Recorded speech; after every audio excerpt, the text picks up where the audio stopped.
Kag sa numero 1 sa mga balita, subong nga adlaw.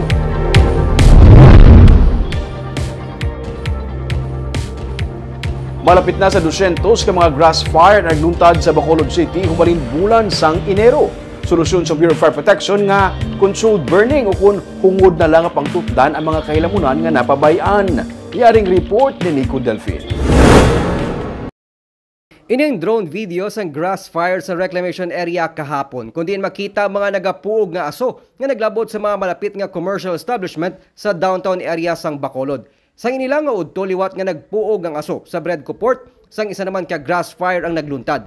Sa records ng Bacolod Bureau of Fire Protection, nagalabot na sa 189 ang kadabuon sang grass fire humarin sang Enero karon nga tuig.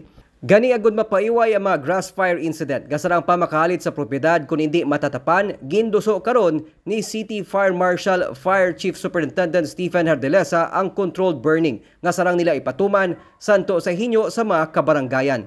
Pinagi sa controlled burning, masiguro naton nga hindi na kita magbalik-balik dira, kag hindi kita maggamit sang damo nga fuel kag sang pwersa sa atong tawo, kag sa atong sining nga fire truck, kag sang tubig, no. So one time ta lang sunugon with the personnel sa BFP kag sa pag-ugyon man sang taga-barangay. Kabahin sa luyag malikawan sa mga bumbero ang posible pagluntad sang aksidente sa mga dalanon kag ang pagkaulamid sang propiedad kung may grass fire pati natugas ang pagpanutod sa kampo sang tubo. Luyag sang BFP nga makabulig sa pagkinot sang supply sang tubig, ilabi na karon nga ginakulang ang water supply sa syudad. Delikado ang grassland. Kung hindi naton na masunog, hindi naton madula sa equation naton ang grassland.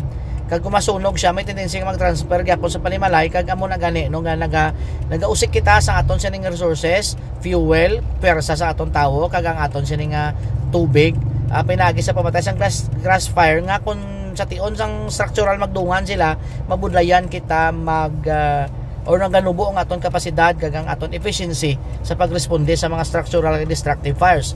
Si Mayor Albi Benitez ang damlag pa nagpanawagan sa mga landowners nga kung mahimo pahagbasan o kung hawanan nila ang ilang mga bakante nga lote o kung kampo agud mapunggan ang grass fire incident karon nga tig-ilinit. Samtang labi nga ginadumilian sang BFP ang pagsunog sang basura kag pagpanutod kay sarang ini makahalit kon mapabayan. Nagapangabay sila sa publiko nga mangin mabinantayon batok sa posible pagluntad sang sunog dungan sa pagdumdum sang Fire Prevention Month.